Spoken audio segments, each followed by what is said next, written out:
Studio.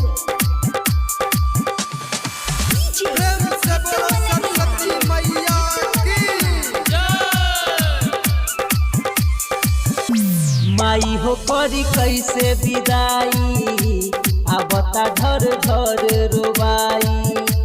माई हो करी कैसे विदाई आबता घर घर रोबाई।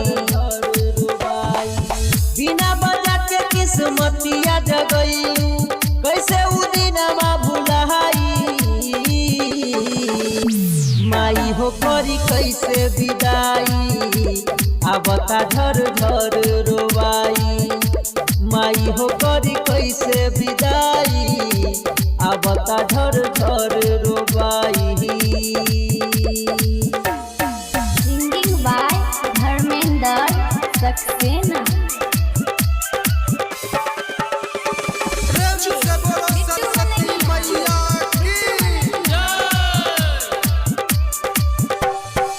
हंस सवारी कके अइल हुए माई ज्ञान के दीपक जरैल हुए माई।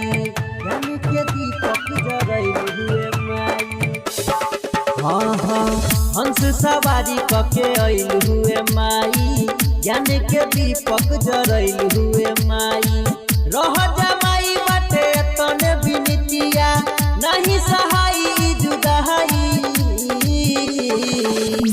माई हो करी कैसे विदाई आबता घर घर रोबाई।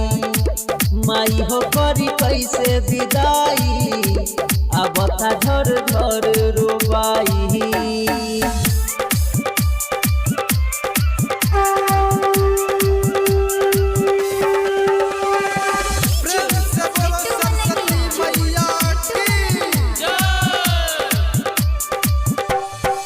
सुनए माई बाटे तने अरजिया बुझ धर्मेंद्रा के दिल दरदिया।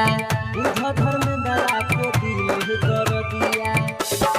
हाँ हाँ सुनए माई बाटे तने अरजिया बुझ सक्सेना के दिल दरदिया।